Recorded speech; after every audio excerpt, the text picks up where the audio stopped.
पत्नी से छुटकारा कहानी। पूनम, मैं तुमसे 1000 बार कह चुका हूँ कि मुझे नई गाड़ी खरीदनी है, जिसके लिए तुम अपने पापा से मुझे रुपये लाकर दोगी। पूनम अपने पति से कहती है, प्रशांत, आप जानते हैं कि कोविड के बाद पापा का कारोबार ठंडा पड़ा हुआ है और फिर घर की पूरी जिम्मेदारी पापा पर ही है। अभी तो उन्हें मेरी छोटी बहन की शादी भी करनी है, ऐसे में बार बार उनसे रुपये नहीं मांग सकती। प्रशांत कहता है, मुझे नहीं पता तेरे बाप ने हमें दिया ही क्या है, मुझे रुपये चाहिए तो चाहिए और अब मैं कुछ नहीं सुनना चाहता हूँ।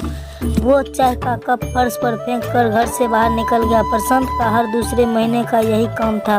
वह पूनम को बार बार उसके मायके से पैसे लाने के लिए कहता। कई बार पूनम मायके से रुपये ले भी आई, पर ऐसा करने से तो शेर के मुंह खून लग गया था। पहले तो प्रशांत कभी प्यार से तो कभी रूठ कर पैसे मंगवा लेता, पर अब तो वह मारपीट और तोड़फोड़ पर उतरने लगा था। पूनम को भी मायके से बार बार पैसे मांगते शर्म आती थी, इसलिए अब वह आनाकानी करने लगी थी। पूनम और प्रशांत के विवाह को 10 वर्ष हो चुके थे।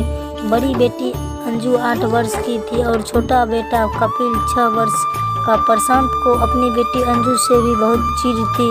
वह अक्सर कहते कि इसके दहेज के लिए मुझे बहुत काम करना पड़ेगा, मन खुश है, इसे तो मर ही जाना चाहिए। अंजू भी प्रशांत से डरी डरी रहती थी। प्रशांत तो घर से निकल गया और पूनम सफाई करते करते सोचती रहती कि अभी तो शाम को फिर तूफान आएगा। इसी भय में पूरा दिन निकल गया। शाम को प्रशांत घर आया तो बड़ा खुश था।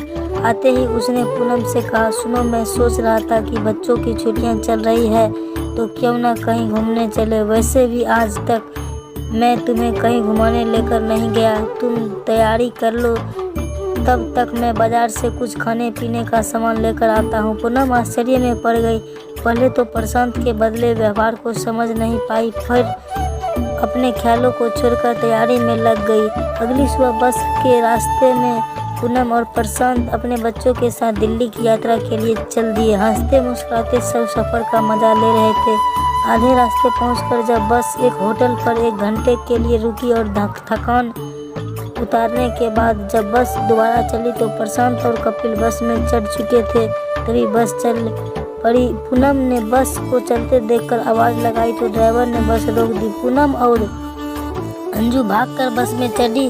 अभी वह दोनों बस के पायदान पर ही खड़े थे कि बस चल पड़ी। अचानक से प्रशांत ने पूनम को अंजू को धक्का दे दिया और वह दोनों बस से गिर पड़ी। दोनों के गिरते ही यात्रियों ने शोर मचाना शुरू कर दिया। झटके से बस रुकी और कुछ यात्रियों ने नीचे उतरकर पूनम और अंजू को उठाया। दोनों को ही काफ़ी चोटें आई थी। कुछ यात्रियों ने प्रशांत को पकड़ लिए क्योंकि उन्होंने प्रशांत को अंजू और पूनम को धक्का देते हुए देख लिया था।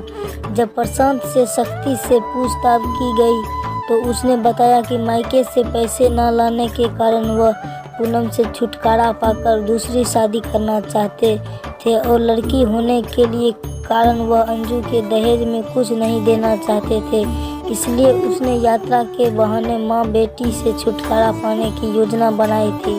प्रशांत की इतनी गिरी सोच के बारे में जानकर पूनम ने यह सख्त फैसला लिया और कहा, प्रशांत, तुझे मुझसे छुटकारा चाहिए ना, मैं तुझे छुटकारा देती हूँ। मेरे दोनों बच्चे मेरे साथ रहेंगे और जल्द ही तुम्हें अदालत के सामने आना होगा।